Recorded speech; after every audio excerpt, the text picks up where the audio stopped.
What's up, YouTube? Murphy Firearms Training here. I want to make a series of videos today, and this series of videos is going to be about NRA Instructor Course pre-handling exercises. So I'm going to start with single action revolvers because I think that is the one that most instructor candidates are the most unfamiliar with. So here we go. There are really and truthfully two types of single action revolvers on the market. The first is a Colt pattern. Most single actions are a Colt pattern. And the way you can tell something is a Colt pattern, this is not a Colt, it is a Colt pattern gun. I'm going to go ahead and open the loading gate. I'm going to show you that there's no ammo present here. You can see there's an empty cylinder. Okay.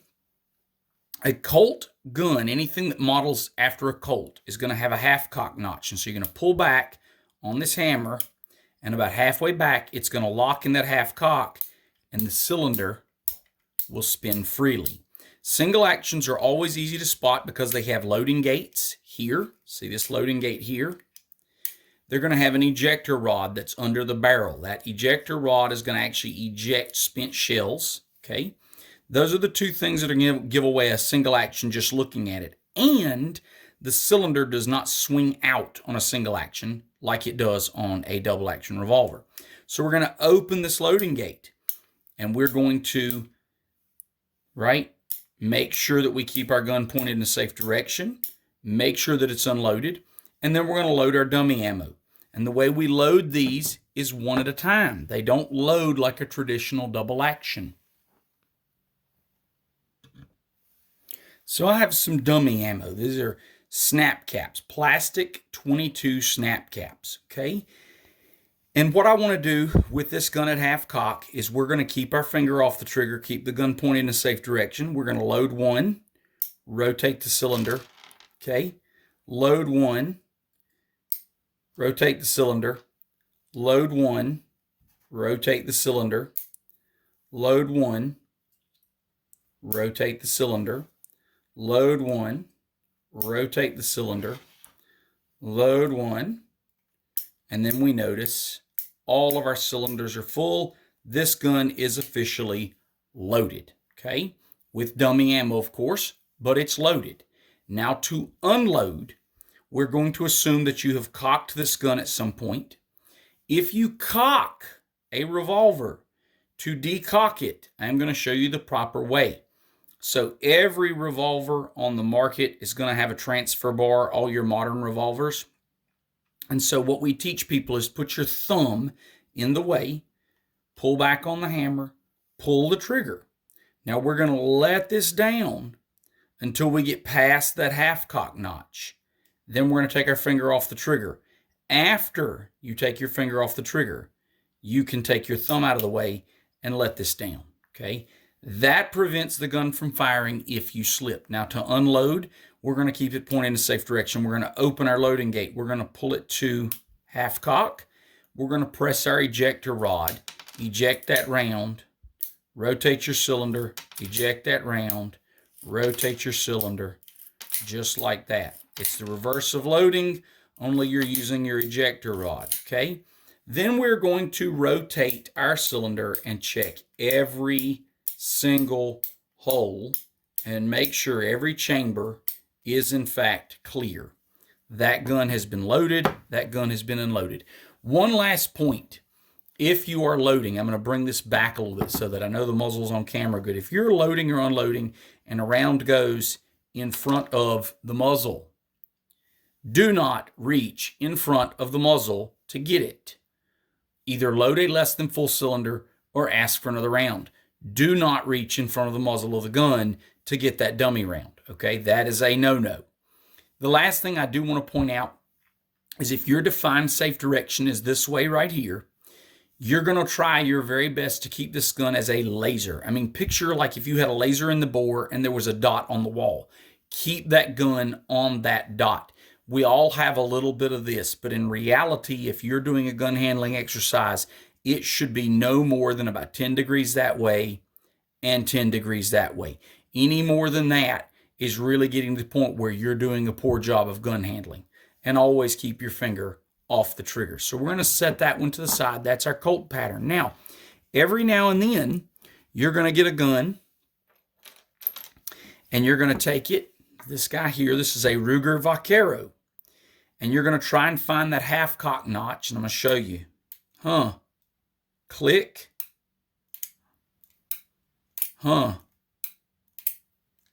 There's no half cock notch. So Rugers don't have a half cock. They have a different design. The other gun that has this design is Magnum Research's BFR. And I also have a Magnum Research BFR in 4570, but it's very, very heavy, and this gun's much easier to show on camera because it's not, 12 feet long. So anyway, my Ruger Vaquero here is a Ruger pattern single action. And the way a Ruger pattern single action works, it does not have a half cock. You're going to open the loading gate. Voila. Opening the loading gate frees the cylinder to spin. And I'm going to show you that all of the cylinders in this gun are in fact unloaded. Okay. So this cylinder's free to spin with the hammer all the way down. I do have some dummy 45 Colts, these that I made. So it has an orange tip and it's loaded flat. There's no bullet protruding out, and it has a spent primer, and of course there's no powder in these. This tells me that these are dummies. It makes them readily identifiable as dummies. And so I'm going to show you how to load this Ruger. So you're going to open your loading gate. That's going to free your cylinder up. You've made sure that it's unloaded. You're going to make sure that it stays in a safe direction with very minimal movement. Now, on the Colt pattern, the clicks happen to line a cylinder up with the loading gate. On the Ruger, if you try and do this, it doesn't work. The cylinders do not line up with the loading gate. So the way I have learned to load a Ruger is to hold the cylinder with my left hand, stop that cylinder where it's lined up with the loading gate, and push the round in. Rotate it, hold it. It's between clicks, y'all. Push it in, click, between clicks, okay? And if you saw it, I've had a round that actually fell in front of my muzzle, so I'm only going to load 5 because the 6th one's in front of the muzzle, and I'm going to practice what I preach, okay? So I have one empty chamber. I'm going to let that one slide, okay?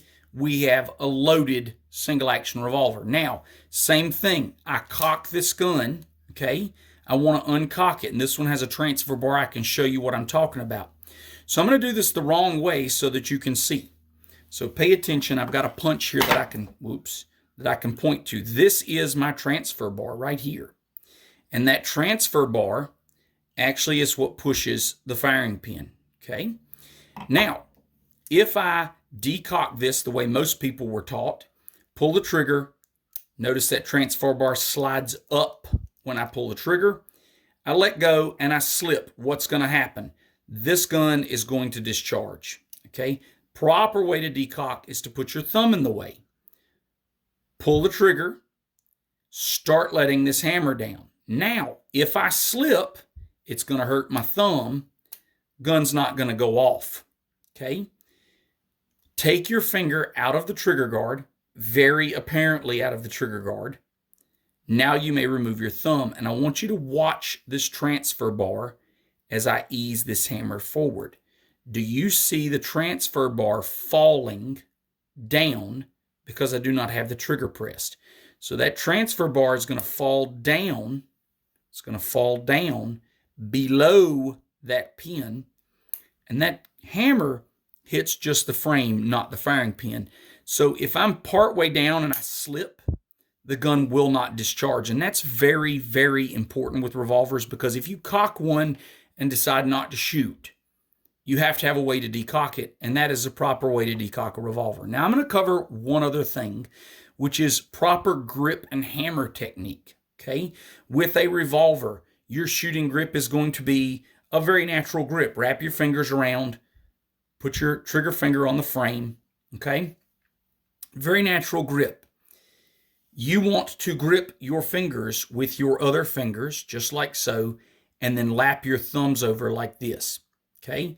If you're used to shooting a semi-auto where you put your thumbs forward, a lot of people will wrap around the trigger guard or whatever, you put your thumbs forward. There's a gap here. This gap, this cylinder gap. If you put your thumb in front of that, hot gases come out and they will burn you. If it is a very powerful cartridge, they can actually take the end of your thumb off. So with revolvers, we always grip our thumbs like that. And because we don't want to disturb our strong hand grip, you should use your offhand, your weak hand, to thumb the hammer back. Believe it or not, that is considerably faster shooting than to reach up and use your strong hand, because you're breaking your strong hand grip. So when I shoot a revolver, my right hand does not leave the gun. I cock it, I shoot it, I cock it, I shoot it.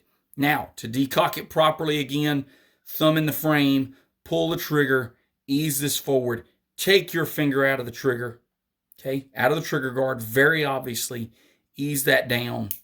It's been decocked. To unload the Ruger, open the gate, and again, I like to hold the cylinder with my left hand, push that round out with the ejector rod. You have to hold the cylinder between clicks for this to work. It does not fall on a click, okay?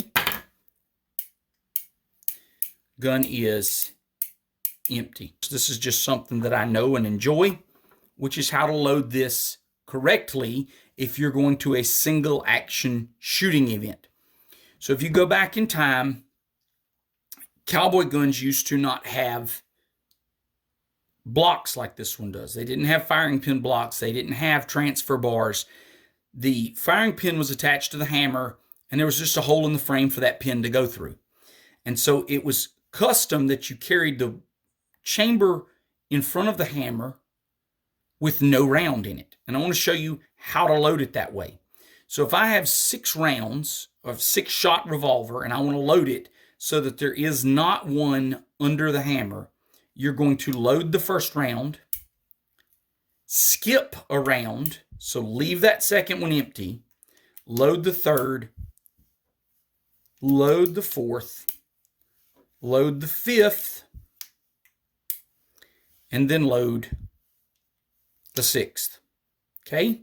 Now, at this moment, the way the cowboys did it, okay, they would close the loading gate, they would cock the hammer, and then they would let the hammer down. That, if you can see through this gap, puts an empty chamber under that hammer. And so they would decock this by just letting the hammer down, because there's always going to be an empty chamber there, and that's how they would carry their guns. And if you go to a single action shooting event, a lot of them require you to load a single action that way because they are emulating the Old West with those old style guns.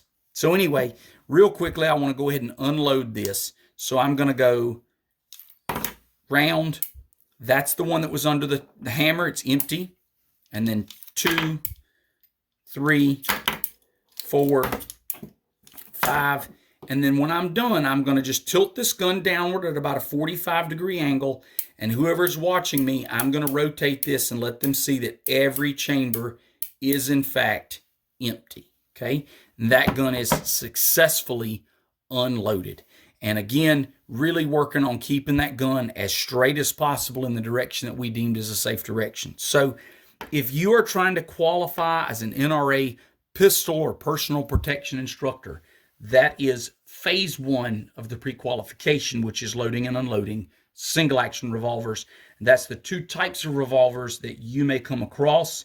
They may be different brands, but they're going to operate one of those 2 ways. I hope this helps you. If you have any questions, please leave them in the comments or email me. And I really do appreciate it, guys. We thank you for your support. And I appreciate all the likes, all the subscribes, and any questions you have.